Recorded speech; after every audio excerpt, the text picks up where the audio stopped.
Hello दोस्तों, प्रणाम। मैं सुमन गुप्ता अपने यूट्यूब चैनल पर आप सभी का स्वागत करती हूँ। आप सभी के बीच में एक बहुत ही प्यारा देवी गीत गाने जा रही हूँ। अच्छा लगे लाइक सब्सक्राइब शेयर जरूर करिएगा। अपने दुआरिया से तोहके बोलवली मैया, तोहके बोलवली मैया, काहे ना अइलू मोर दुआरिया मायरिया हो, काहे ना अइलू मोर दुआरिया मायरिया हो।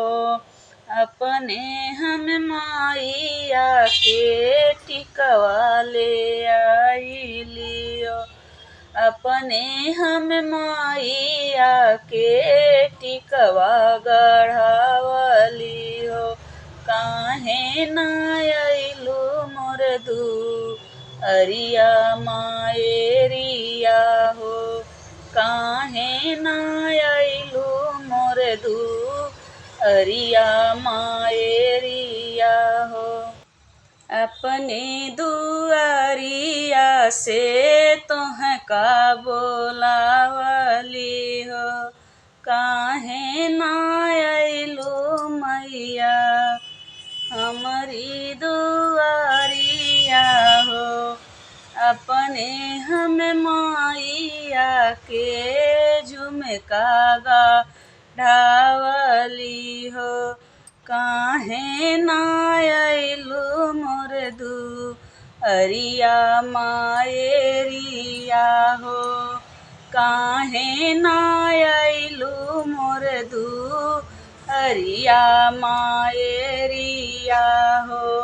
अपने दुआरिया से तोहके बोलवली मैया, काहे ना अइलू मैया हमारी दुआरिया हो।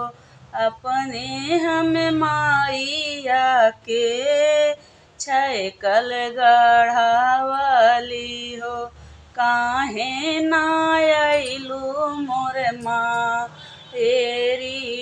हो, काहे ना अइलू मोर मायरिया हो।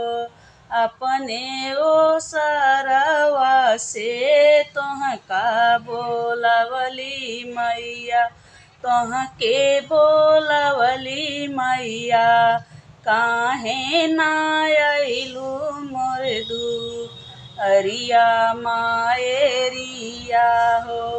अपने हम माइया के चुंदरी मांगवली हो, काहे ना अइलू मोर दुआरिया मायरिया हो, काहे ना अइलू मोर दुआरिया मायरिया हो।